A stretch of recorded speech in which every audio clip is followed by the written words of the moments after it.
Today I'm gonna teach you all you need to know about Frost, so you can become the best Frost player in the neighborhood. First of all, your loadout.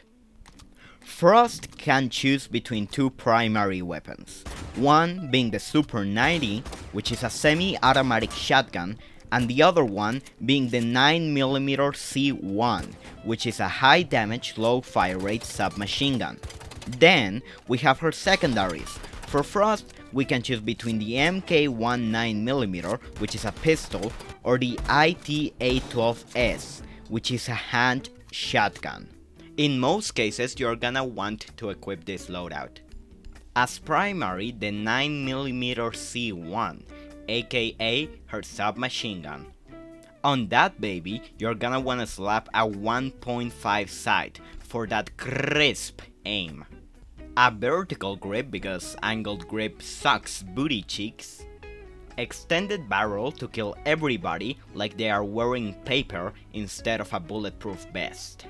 And no fucking laser sight, because it sucks. In the secondary gadgets, we can choose between a bulletproof camera or a deployable shield.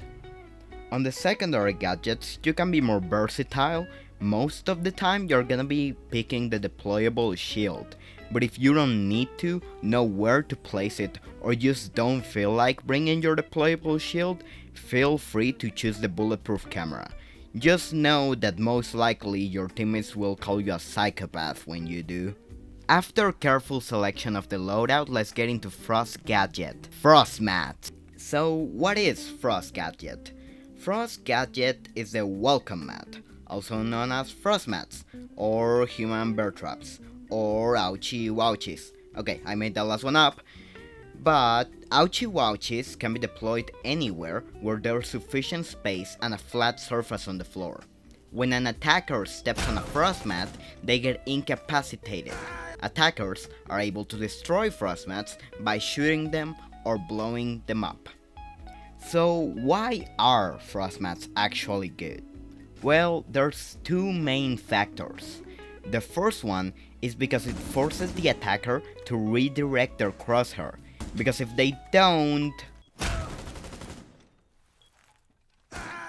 And the second one is the element of surprise.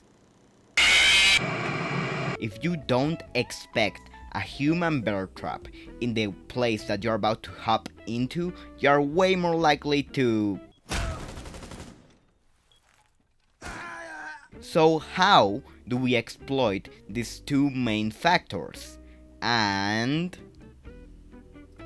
where do we put these non-FDA approved welcome mats?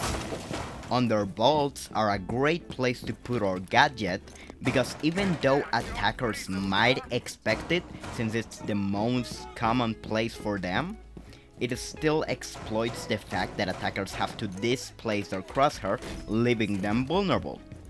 So you can even do this.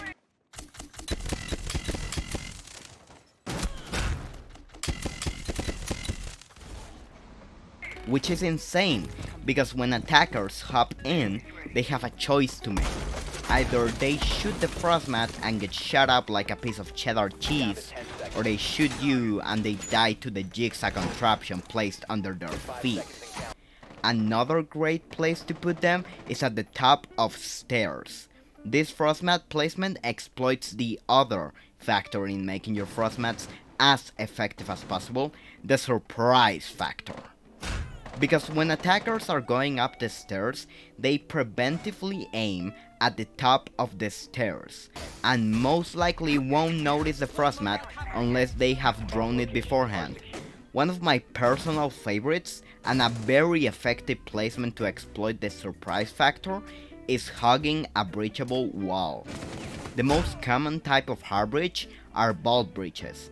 So when you put a frost mat right under these vault breaches, people don't really expect it.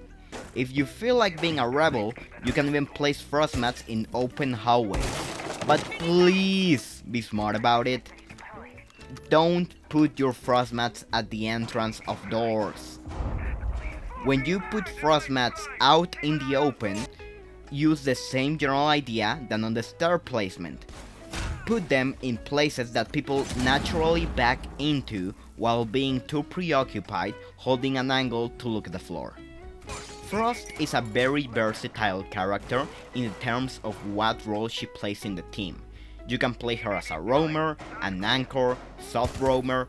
Basically, you can do whatever you want as long as you set up your traps and help your team with rotations and lines of sight. Most likely, you'll be the only member of the team with a shotgun, so you'll have to make necessary rotations and open lines of sight. Frost has a really heavy setup. Because of the really heavy setup, she doesn't have time to set up reinforcements. That task should be done by characters with less of a setup, like Warden, Vigil, or Wamai. So, after all that information, who is Frost? Well, her real name is Tina Lynn Sang, born in Vancouver, Canada on May 4th. She's 32 years old. After graduating school, she decided to enlist in the Royal Canadian Air Force at 18 years old. After enlisting, she was sent to the Royal Military College of Canada, where she did really well, graduating top of her class as officer cadet, and earned a bachelor's degree in science and mechanical engineering. After training was completed, she was stationed at the CFB Esquimalt with the Joint Rescue Coordination Center Victoria.